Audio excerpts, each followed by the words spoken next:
Mi papá pasó 15 años cuidando el árbol del patio trasero. Lo acabo de talar, y no creo que fuera un árbol.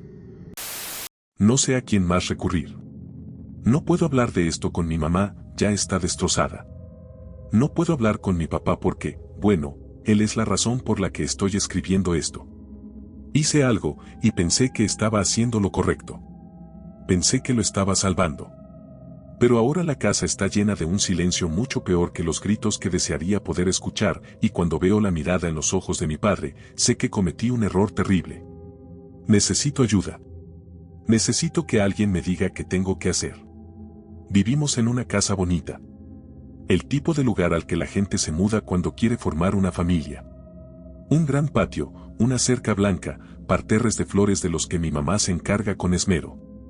Era un lugar normal y feliz para crecer. Hasta que apareció el árbol. Todo comenzó hace unos 15 años. Yo tenía 10.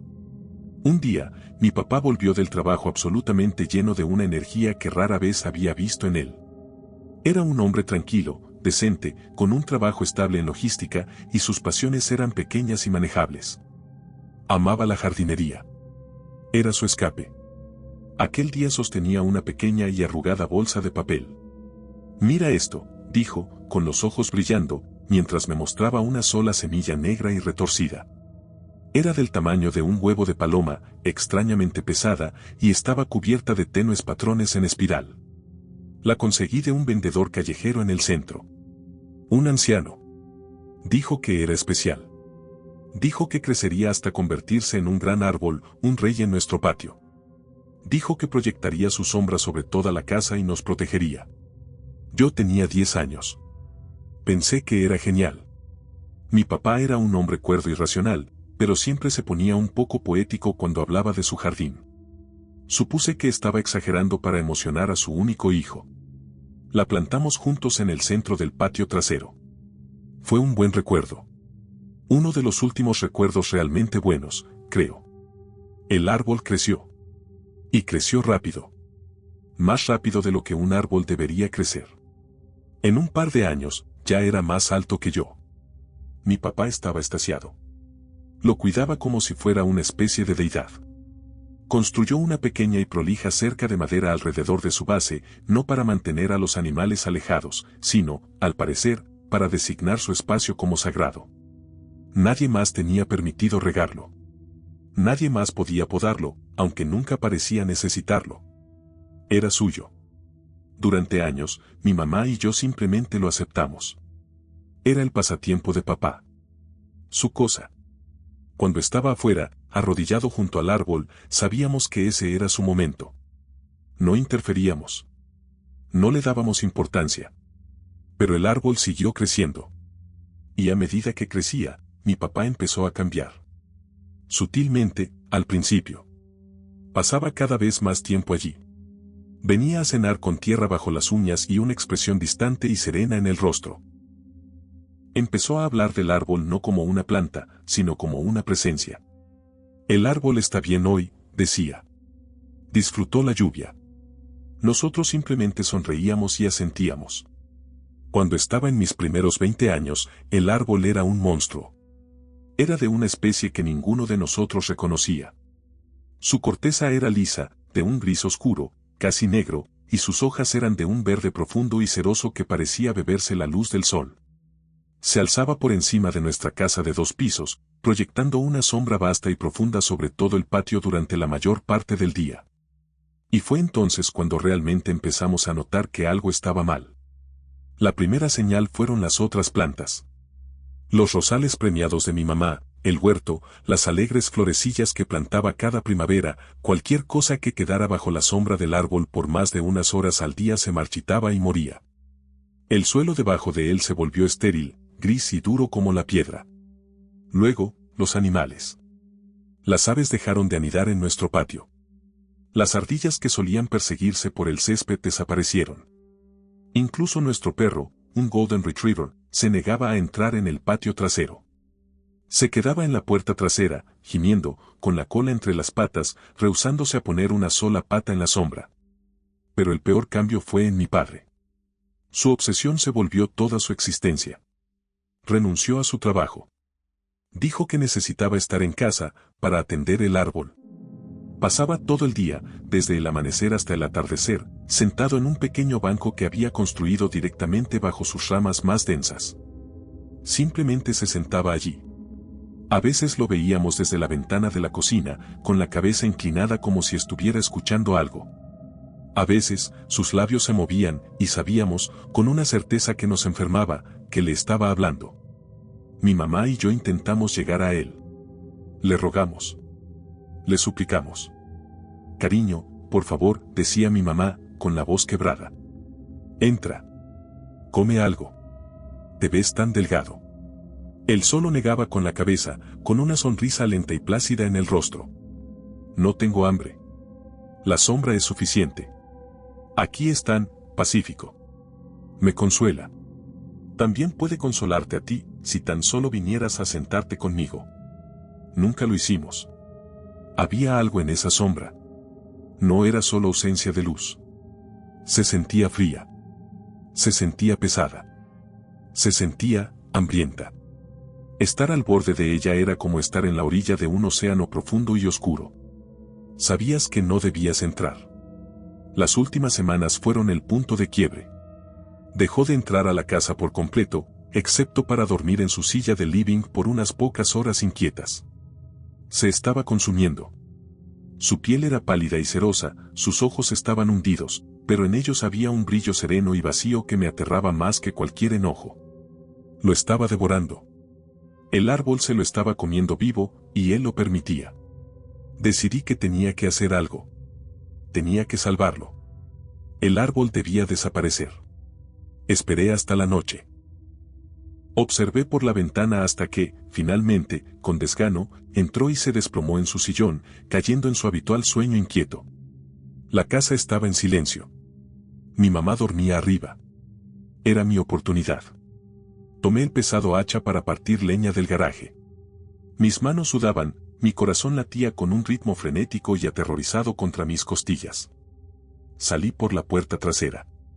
El patio estaba bañado por la pálida luz etérea de la luna llena, pero el suelo bajo el árbol era un pozo de negrura absoluta. Di un paso dentro de la sombra. El frío fue inmediato, impactante. No era un frío natural. Era un frío profundo y agotador que parecía extraer el calor directamente de mis huesos. Caminé hasta la base del árbol. Su corteza negra y lisa se sentía extrañamente resbaladiza al tacto, casi como piel. Levanté el hacha. Cuando el metal tocó la corteza, lo escuché.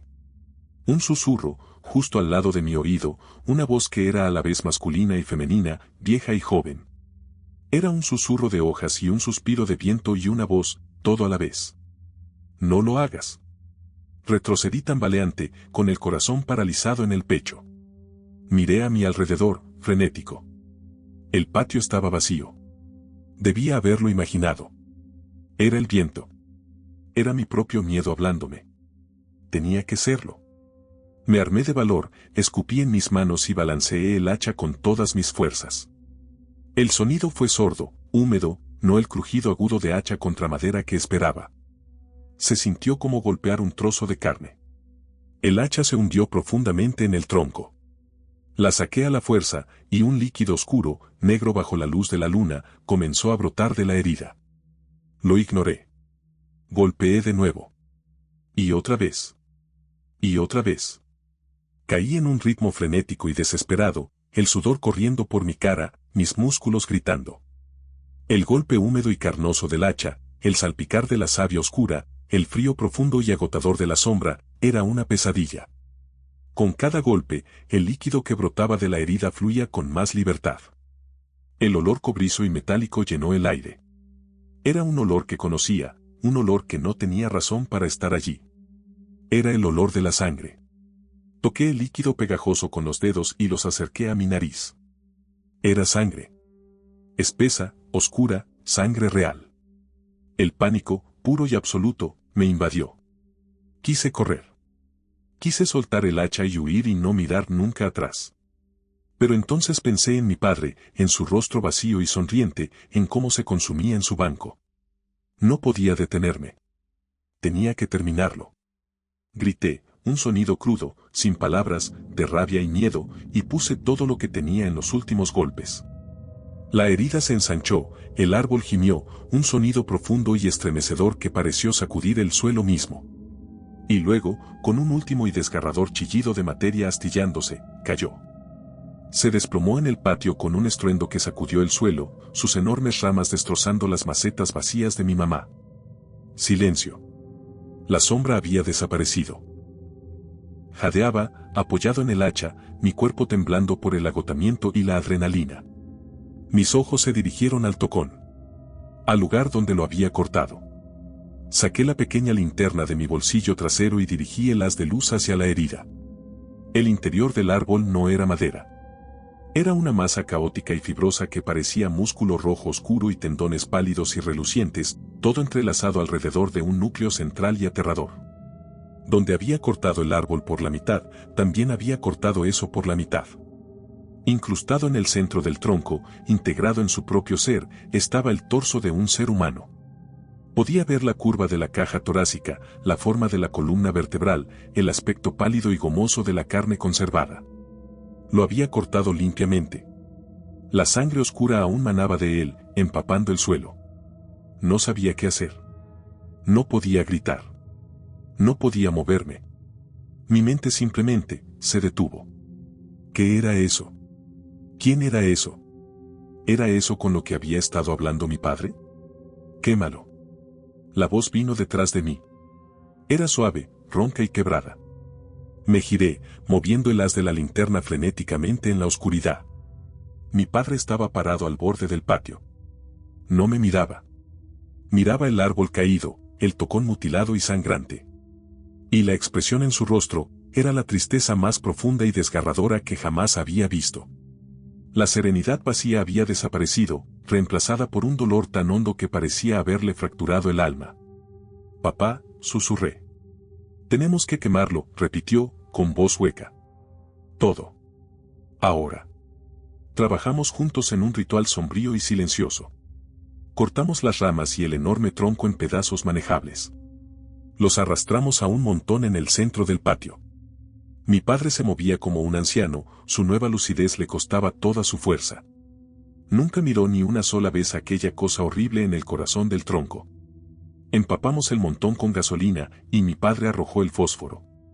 El fuego se alzó con un rugido, un humo negro y grasiento que olía a carne quemada y a algo más, algo acre y profundamente incorrecto. Nos quedamos allí durante horas, viéndolo arder, hasta que el gran árbol que había dominado nuestras vidas no fue más que un montón de brasas incandescentes y un círculo negro y chamuscado en el césped. Pensé que lo había salvado. Pensé que había extirpado el cáncer que lo estaba matando. Pero me equivoqué. Ha pasado una semana. El árbol ya no está. La sombra ya no está. Mi padre está adentro. Come lo que mi mamá le pone delante. Duerme en su propia cama. Está físicamente presente. Pero no está aquí. La obsesión se fue, pero la paz, retorcida como era, también se fue. Ha sido reemplazada por una ansiedad constante y vibrante. Camina de un lado a otro por la casa. Mira por la ventana el espacio vacío en el patio. Se sobresalta con cada sonido inesperado. No habla. Ni una sola palabra desde aquella noche. Solo me mira a veces, con esos ojos atormentados y rotos, y siento que el monstruo soy yo. Destruí la cosa que lo estaba consumiendo, y al hacerlo, también parece que lo destruye a él. Intercambié a un zombi sonriente por un fantasma silencioso y aterrorizado. ¿Qué era esa cosa? ¿Qué hice? ¿Y cómo arreglo a mi papá? ¿Hay alguna forma de traerlo de vuelta del borde al que lo empujé? Por favor, si alguien tiene alguna idea de lo que pasó aquí, dígamelo. El silencio en esta casa se vuelve más fuerte cada día.